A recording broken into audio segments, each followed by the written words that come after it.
What's going on, Pixel Nation? It's Patrick here again, and today we're just talking about two of the new weapons that came out with the Close Quarters expansion pack. These are currently available for premium members, even though we don't have access to the Close Quarters maps. And thus, some of the weapons are actually not available because they have requirements of the Close Quarters pack to get them. Alright, the two weapons we're going to be discussing today are the Spas12 and the AugA3. These are actually two weapons I've personally been really wanting to be in Battlefield 3, and now they are. So the Spas12 is a 12 gauge shotgun and is pump action in this game, which is something I'm slightly disappointed about. I was really hoping DICE would implement the Spas12's ability to switch between pump action and semi-automatic mode, and maybe have it so that the spread changes or something.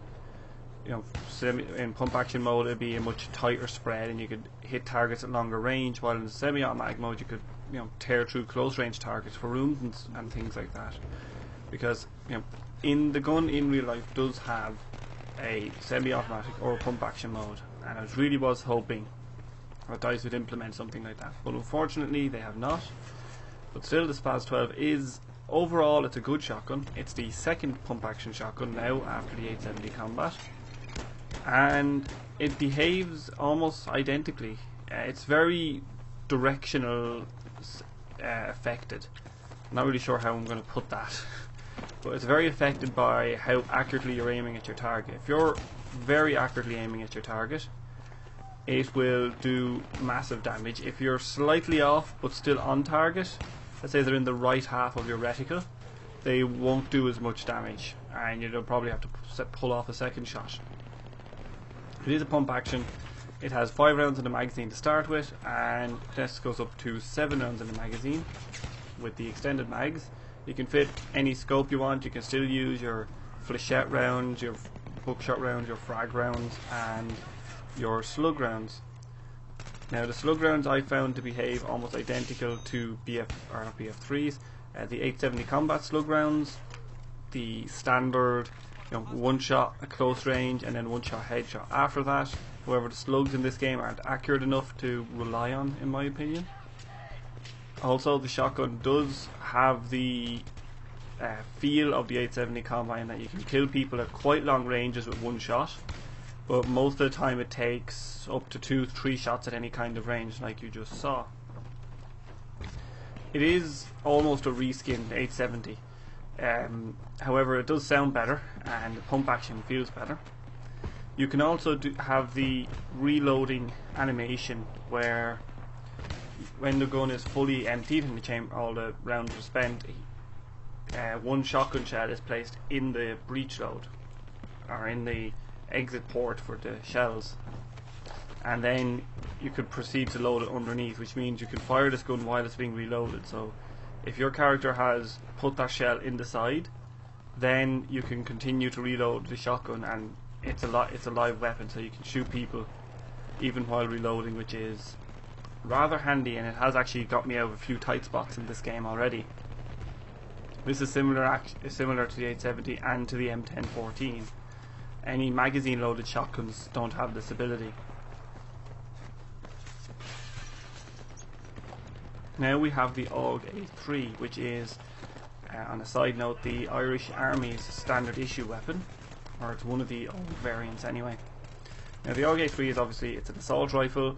It has quite possibly some of the best iron sights in the game, particularly for semi-automatic mode. You really can take people out at longer ranges, and I find that getting headshots with this gun is not as difficult as some of the other assault rifles.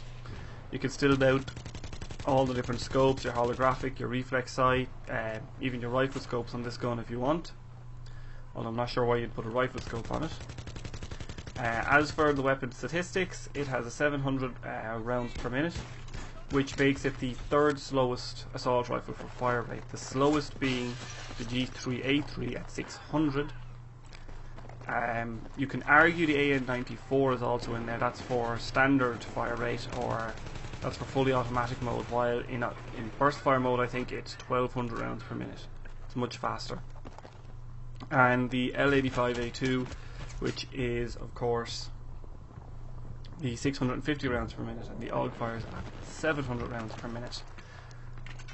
Now the gun seems to have low recoil and medium power. I am using this gun mostly with the heavy barrel in these clips, and some people know that if you use the heavy barrel it does cause an increase in upward recoil, and I found nothing of the sort at all. I found it to be a beautiful gun to use, absolutely beautiful, and if fired in short 6-round bursts can just drop people one after the other. I fell in love with this gun almost instantly. It was one of my favourite assault rifles in Bad Company 2, and now it's back, and it is a beautiful gun to use.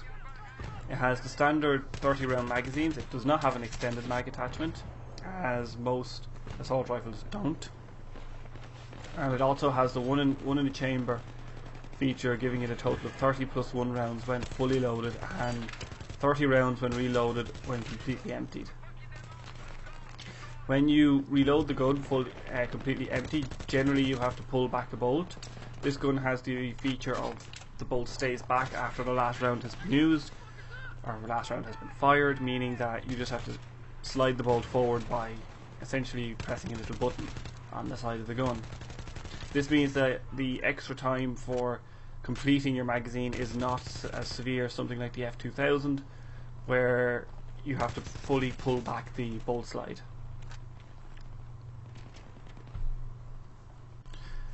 The use of this gun mostly comes down to, I felt, it was a good run and gun.